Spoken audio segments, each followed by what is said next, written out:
poți sta pe comunitate să auzi. Depression is the leading cause of disability in the world. In the United States, close to Aproape 10% 10% din of adulți adults suferă de struggle with depresie. depression. But because it's a mental Pentru că e o boală illness, it can mentală. be a lot harder E to mai greu de înțeles understand decât than, say, colesterolul mărit, high spre cholesterol. exemplu. One major source of Confuzia se face confusion is desea the între difference depresia reală și between senzația de having depression deprimare. and just feeling depressed. Almost everyone feels down from time to time. Simțim deprimați Getting din a când în bad când, când luăm o grade, notă losing a proastă, ne job, pierdem locul de having muncă an după argument, ceartă. even a rainy day can bring on feelings of sadness. Sometimes there's no trigger Fără at motiv all. anume It apare just așa din pops up senin. out of the Bă, asta cu notă proastă așa e, frate. Nu mai știi ce să mai faci cu viața ta dacă e o notă proastă și mai ales dacă te ceartă părinții. Și stai într-o depresie sau într-un stres din ăla continuu. Să te piși pe ele de note, bradere, că nu te ajută cu nimic în viață. Important e să nu îi corigem sau repetent, ești nebun, dar... Then circumstances change, Apoi and those sad circunstanțe se schimbă și feelings sentimente de disappear. tristețe dispar. Clinical depression is different. It's a medical disorder, and it won't go away just because you want Dispare it așa to. pentru că vrei tu. It lingers for at least 2 consecutive weeks. 2 săptămâni and consecutive și afectează significantly capacitatea de muncă, interferes with pofta de one's ability joacă to work, sau de iubire. play, or love.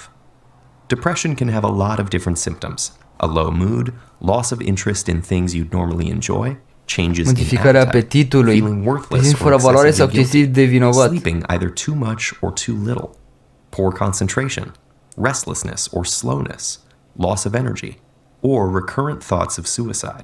Gânduri If de you have at least- sinucidere. Bă, nu știu ce să zic, bro.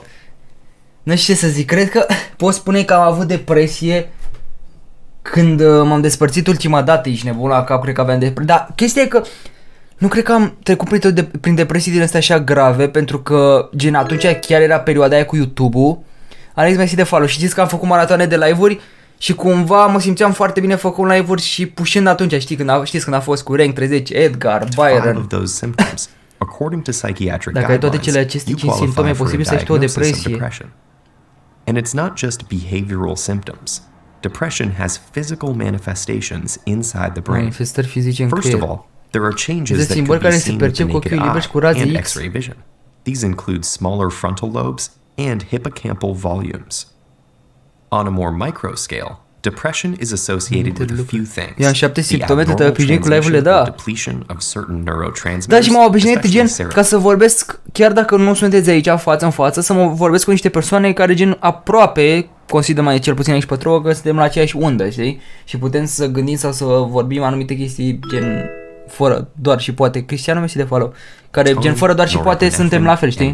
Adică să vorbim același blunted limbă, circadian aceeași limbă. rhythms, or specific changes in the REM and slow wave parts of your sleep cycle, and hormone abnormalities, such as high cortisol and deregulation of thyroid hormones. Tiroidieni. But neuroscientists still don't have a complete picture of what causes depression.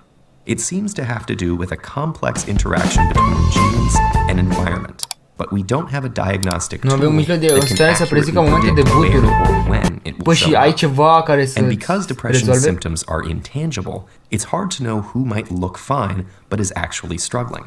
According to the National Institute of Mental Health, it takes the average person suffering with a mental illness over 10 years to Peste ask for 10 ani help. să ceară But there ajutor. are very effective treatments.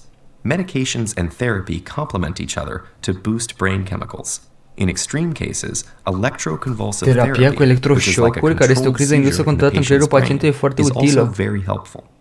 Other promising treatments, like transcranial magnetic stimulation, are being investigated too.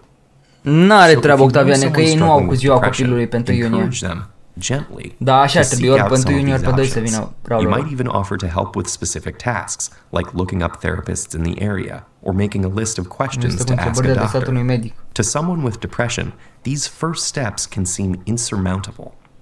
If they feel guilty or ashamed, Dacă te simți point vinovat sau out that rușinat, depression is spune-le a că medical depresia e doar o condition, boală. just like asthma or Ca și asmul diabetes. sau ca It's not a diabetul. weakness or a personality Ia auzi, trait, deci, and they până la urmă, shouldn't depresia e expect boală. themselves to just get over it, any more than they could will themselves to get over a broken arm.